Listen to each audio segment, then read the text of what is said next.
तो civil services dream channel में आपका स्वागत है। दोस्तों, आज हम anthropology as an optional subject देखेंगे कि 2020 में किस तरह का सवाल पूछा गया है एंथ्रोपोलॉजी में, यानी कि नृविज्ञान में। तो इसमें हम दोनों पेपर डिस्कस कर लेंगे। 250 नंबर का सवाल रहेगा और 3 घंटे का आपको समय मिलेगा। दोस्तों, इसका PDF आप हमारे टेलीग्राम चैनल से ज्वाइन करके वहाँ से डाउनलोड कर सकते हैं। तो देखिए, यहाँ पे बेसिक गाइडलाइंस कुछ आपको बताया गया है कि टोटल 8 क्वेश्चन, मतलब 8 सवाल होंगे, जिसमें कि आपको 5 सवाल करना है। और जो सवाल हैं, जो क्वेश्चन नंबर 1 और 5 है, ये कंपलसरी है करना। तो आइए दोस्तों, सवाल देखते हैं किस तरह का सवाल पूछा गया है। 150 शब्दों में आपको बताना है। यहाँ पे नतूफ़ी संस्कृति के बारे में पूछा है, यानी नतूफ़ियन कल्चर के बारे में। सपीर वर्फ परिकल्पना, यानी कि आपको सपीर वर्फ हाइपोथेसिस बताना है। Human rights and cultural relativism बताना है, मानव अधिकार एवं संस्कृति सापेक्षवाद। ये आपको 10-10 नंबर का सवाल पूछा गया है। नेक्स्ट है विक्टर टर्नर एंड लिमिनलिटी। ये डायरेक्ट पूछा गया है, विक्टर टर्नर और लिमिनलिटी के बारे में आपको बताना है यहाँ पे। उसके बाद यहाँ पे है कि जेन गुडॉल का प्राइमेट व्यवहार को समझने में योगदान, यानी कि आपको Jane Goodall's contribution in studying primate behaviour.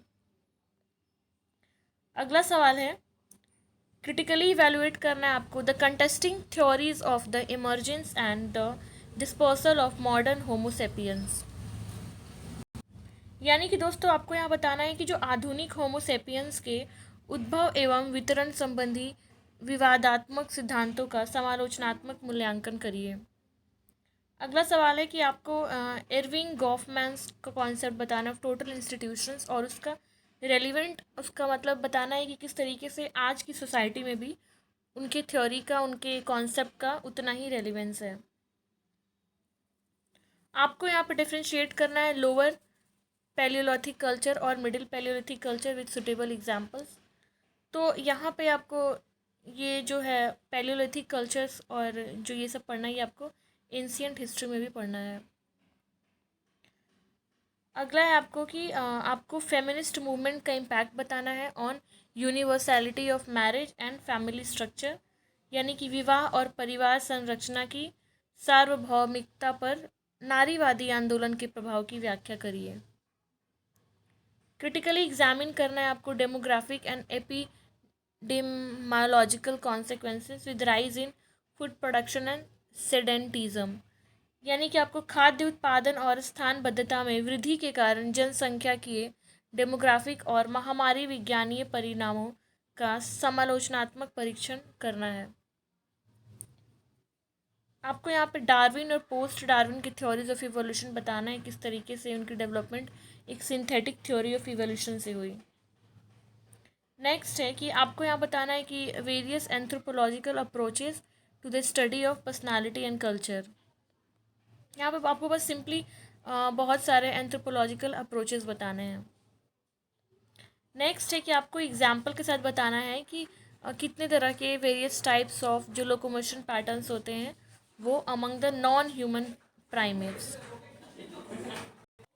अगला सवाल आपसे पूछा गया है कि किस तरीके से जो कंस्ट्रक्ट ऑफ पावर है वो लिंक करता है notion of conspicuous consumption and its impact on distributive justice. तो बेसिकली यहाँ पे आपको कंस्ट्रक्ट ऑफ पावर पूछा है और यहाँ पे किस तरीके से इसका इम्पैक्ट है डिस्ट्रीब्यूटिव जस्टिस पे।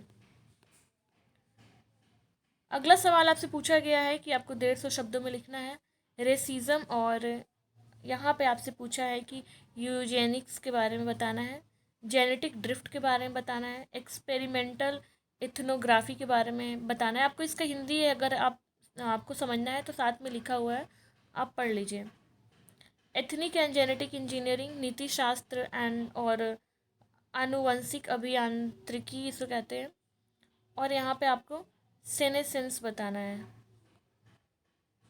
अगला सवाल है कि secular trend in human growth can be positive, negative and neutral.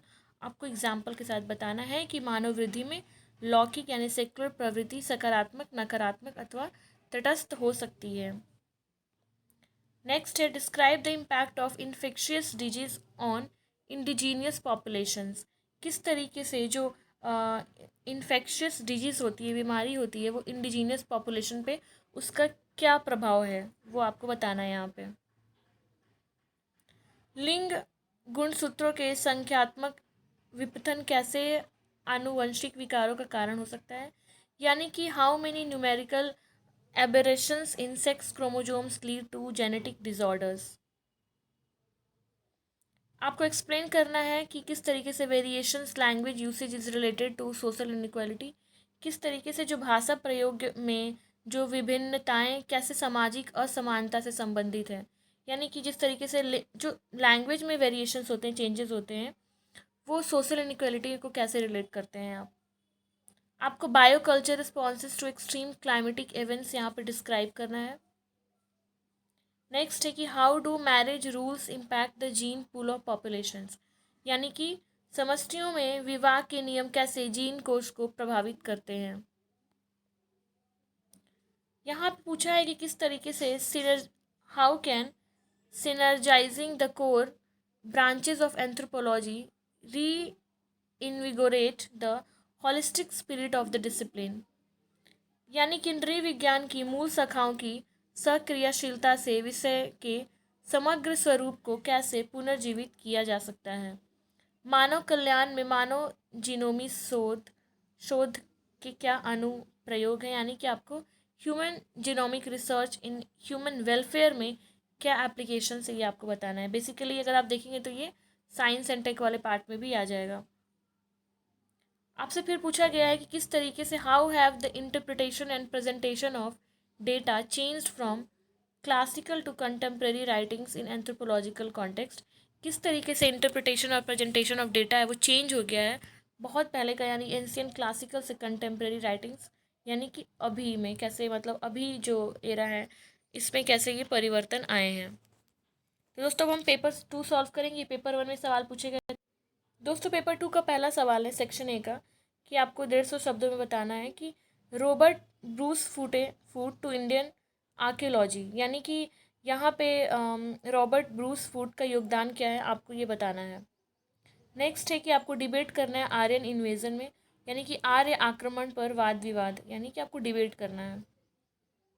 Next आपसे पूछा गया कि आपको कंट्रीब्यूशन बताना है के.एस. सिंह का टू इंडियन एंथ्रोपोलॉजी, इनका क्या रोल रहा है, क्या कंट्रीब्यूशन रहा है इंडियन एंथ्रोपोलॉजी में। नेक्स्ट है द्रविडियन लैंग्वेजेस पे आपको बोलना है। नेक्स्ट दोस्तों आपको खाप पंचायत पे लिखना है, यानी कि आपको यहाँ पे ये सारे आपको 150 शब्दों में ये सारे आंसर करने हैं। नेक्स्ट है कि discuss the impact of Islam on Indian society, कि भारतीय समाज पर इस्लाम के प्रभाव की विवेचना कीजिए। नेक्स्ट है कि discuss the contribution of V N. Mishra to archaeological anthropology in India. अगला सवाल है कि elucidate the linguistic classification of Indian tribes, भारतीय जनजातियों के भाषाई वर्गीकरण का प्रकाश डालिए। इंडियन ट्राइब्स पे आपको ये बताना है, एक्सप्लेन करना है। Discuss the characteristics of caste system in India, caste system के कैरेक्टरिस्टिक्स को आपको डिस्कस करना है, पूरी बात लिखनी है। उसके बाद आपको यहाँ पे बताना है कि इम्पोर्टेंस ऑफ यहाँ पे ethno archaeology in reconstructing the past citing Indian examples, यानी अतीत की पुनर्रचना में भारतीय उदाहरणों को उद्यत करते हुए नृजाति पुरातत्व विज्ञान के महत्व की विवेचना कीजिए। भारत में जनजातीय लोगों पर हिंदुत्व के प्रभाव की व्याख्या करें, यानी कि आपको जो हिंदुइज्म है उसका क्या इम्पैक्ट है, क्या प्रभाव है ट्राइबल पीपल पे, जो इंडिया के ट्राइबल पीपल हैं। नेक्स्ट है कि आपको रीज़न बताना है कि कास्ट वायलेंस इन इंडिया में क्यों होता है, ये आप एग्जाम्पल के साथ बताइए किस तरीके से जाति हिंसा होती है। Discuss the impact of globalisation on Indian villages, आपको ग्लोबलाइजेशन का इम्पैक्ट इंडियन विलेजेस पे पूछा गया है। वैसे ग्लोबलाइजेशन का इम्पैक्ट जो होता है वो सोसाइटी पे है ना, चिल्ड्रन पे, ओल्ड एज पे और विमेन पे, तो हर चीज़ पे आपको इम्पैक्ट पता होना चाहिए। तो इसी तरह यहाँ पे एक इम्पैक्ट इंडियन विलेज भी आप बताइए। नेक्स्ट है कि आपको प्रोविजंस बताना है, डिस्क्राइब करना है under the 6th schedule of the Indian constitution, जो इंडियन कॉन्स्टिट्यूशन का 6th शेड्यूल है उसके प्रोविजंस को आप सिंपली डिस्क्राइब कर दीजिए। सेक्शन बी में क्या पूछे गए हैं, आपसे पूछा गया है कि आपको शॉर्ट नोट्स तो 150 शब्दों में देना ही है। कॉन्सेप्ट ऑफ संस्कृताइजेशन यानी संस्कृतिकरण की संकल्पना। उसके बाद आपको नर्मदा मानव, कॉन्सेप्ट ऑफ यानी Narmada man, concept of dominant caste, प्रबल जाति का संकल्पना, लिंग्विस्टिक माइनॉरिटीज इन इंडिया, भारत के भाषाई अल्पसंख्यक, concept of ethnicity, what are the social and political problems of religious minorities in India. तो जो भी रिलीजियस माइनॉरिटीज़ हैं, जैसे कि आपको इस हिंदू, सॉरी हिंदू कह रही हूँ मैं, मुस्लिम्स हो गए, इस्लाम हो गए, मुस्लिम्स हो गए, क्रिश्चियंस हो गए, तो जो रिलीजियस माइनॉरिटीज़ हैं इनका जो सोशल एंड पॉलिटिकल प्रॉब्लम्स क्या है इंडिया में, ये आपको बताना है। नेक्स्ट है कि describe the functions of tribal research institutes in India. Tribal research institute किस तरीके से फंक्शन कर रहा है, अभी करता है, ये चीज़ आप पूरा डिस्क्राइब करके बताइए। नेक्स्ट है कि आपको डिस्कस करना है कि the effect of job reservation in elevating unemployment among the tribal people of India, यानी किस तरीके से जो इफेक्ट है जॉब रिजर्वेशन का वो एलिवेटिंग हटा रहा है, मतलब कि employment unemployment among the tribal people of India, यहाँ पे ट्राइबल के संदर्भ में ही आपको बताना है। भारत में जनजातीय लोगों के मध्य बेरोजगारी उपशमन में नौकरी में आरक्षण के प्रभाव की विवेचना कीजिए।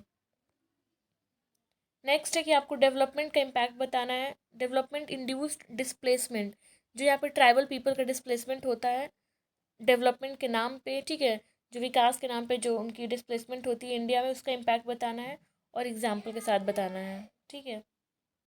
अगला सवाल दोस्तों आपसे पूछा गया है कि आपको न्यूलिथिक कल्चर इन इंडिया में उनके कैरेक्टरिस्टिक फीचर्स बताना है। सिंपल है, आपको बेसिकली डायरेक्ट क्वेश्चन पूछे गए हैं।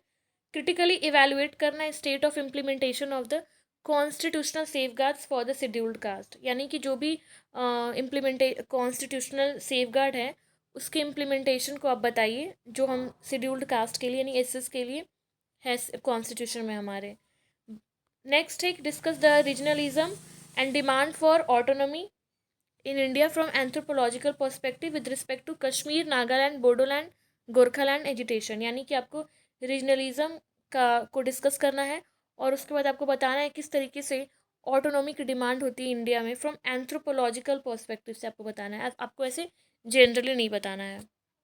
उसके बाद आपको इल्यूसिडेट करना है problems of land alienation among the tribal of India, यानी कि जो उनसे ज़मीन ले ली जाती है ना, तो उसके बाद जो प्रॉब्लम है उसको आपको पूरा डिस्कस करना है। नेक्स्ट है कि describe the different settlement patterns in rural India, जो भी सेटलमेंट पैटर्न्स हैं रूरल इंडिया में, ग्रामीण भारत के विभिन्न बस्ती संरूपों का वर्णन कीजिए। तो दोस्तों ये था पूरा पेपर, था ये एंथ्रोपोलॉजी का, दोनों पेपर हमने देखा क्वेश्चन पेपर कैसा था।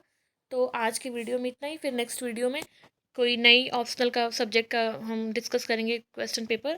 तो थैंक यू।